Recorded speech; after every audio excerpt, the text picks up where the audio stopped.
പ്രമേഹം നിയന്ത്രിക്കുന്നതിനും വണ്ണം കുറയ്ക്കുന്നതിനൊക്കെ ആളുകൾ ഓട്സ് ഉപയോഗിക്കാറുണ്ടല്ലേ?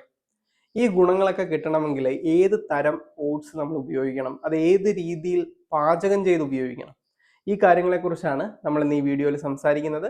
ഞാൻ ഡോക്ടർ ധീരജ്. 3 തരം ഓട്സുകൾ നമുക്ക് ഇന്ന് അവൈലബിൾ ആണ് മാർക്കറ്റിൽ.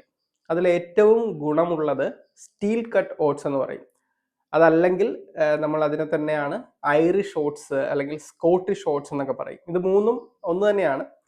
ഇത് അധികം പ്രോസസ്സ് ചെയ്യാത്ത ഒരു റോ ആയിട്ട് വരുന്നൊരു ഓട്സ് ആണ്. ഇതിൻ്റെ കുക്കിംഗ് ടൈം, നമ്മൾ പാചകം ചെയ്യാൻ എടുക്കുന്ന സമയം കൂടുതലായിരിക്കും, വേഗം കൂടുതൽ സമയം വേണം.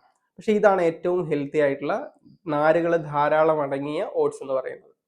ഇനി രണ്ടാമതായിട്ട് വരുന്നതാണ് റോൾഡ് ഓട്സ് എന്ന് പറയുന്നത്. കൂടുതൽ ആളുകളും ഇന്ന് അതാണ് ഉപയോഗിക്കുന്നത്. അതും കുഴപ്പമില്ല, നമുക്ക് ഉപയോഗിക്കാവുന്നതാണ്. പക്ഷെ അതിനുശേഷം വരുന്ന ഇൻസ്റ്റന്റ് ഓട്സ് എന്ന് പറയുന്നതുണ്ട്. ഒരു മിനിറ്റുകളോളം നമ്മൾ കുക്ക് ചെയ്താൽ, 2-3 മിനിറ്റ് കുക്ക് ചെയ്താൽ അത് നമുക്ക് കഴിക്കാം.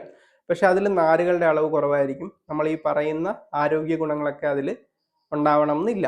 അപ്പോൾ എപ്പോഴും ഞാൻ ആദ്യം പറഞ്ഞ സ്റ്റീൽ കട്ട് ഓട്സ് ഉപയോഗിക്കാനായിട്ട് ശ്രമിക്കുക. ഇനി ഇത് ഏത് രീതിയിൽ പാചകം ചെയ്യണം? പല ആളുകളും പാലൊഴിച്ച് അല്ലെങ്കിൽ വെള്ളം ഒഴിച്ച് അതൊരു കഞ്ഞി പോലെയാക്കി കഴിക്കും. പക്ഷെ നമ്മളത് കഞ്ഞിയാക്കുന്ന സമയത്ത് അതിൻ്റെ ഗ്ലൈസീമിക് ഇൻഡെക്സ് കൂടുകയാണ് സാധാരണ ചെയ്യുന്നത്. അത്ര നല്ലതല്ല പ്രമേഹമുള്ള ആളുകൾക്ക് വണ്ണം കുറയ്ക്കാനൊക്കെ ആയിട്ടാണെങ്കിൽ. ഏറ്റവും നല്ലത് ഒന്നില്ലെങ്കിൽ ഉപ്പുമാവ് ഉണ്ടാക്കാം അതുകൊണ്ട്, അതല്ലെങ്കിൽ പുട്ട് പോലുള്ള സാധനങ്ങൾ ഉണ്ടാക്കാം, അല്ലെങ്കിൽ സ്മൂത്തി പോലുള്ള സാധനങ്ങൾ ഉണ്ടാക്കുന്നതായിരിക്കും ഏറ്റവും നല്ലത്. അപ്പം ഈ കാര്യങ്ങളൊക്കെ നിങ്ങൾ ഓട്സ് ഉപയോഗിക്കുമ്പോൾ ശ്രദ്ധിക്കുക. ഓട്സിന് വളരെ അത്ഭുതപ്പെടുത്തുന്ന ഗുണങ്ങളുണ്ട് പ്രമേഹത്തിന്റെ കാര്യത്തിൽ. അതിനെക്കുറിച്ച് വളരെ ഡീറ്റെയിൽ ആയിട്ടുള്ള വീഡിയോ ഞാൻ ചെയ്തിട്ടുണ്ട്. അതിന്റെ ലിങ്ക് ഞാൻ ഷെയർ ചെയ്യുന്നുണ്ട്, താല്പര്യമുള്ളവർക്ക് കണ്ടു നോക്കാവുന്നതാണ്. ഈ വീഡിയോ നിങ്ങൾക്ക് പ്രയോജനപ്പെട്ടു എന്ന് തോന്നിയാൽ മറ്റുള്ളവർക്ക് ഷെയർ ചെയ്ത് കൊടുക്കുക. ഈ ചാനൽ സബ്സ്ക്രൈബ് ചെയ്യുന്നതും പരിഗണിക്കാവുന്നതാണ്.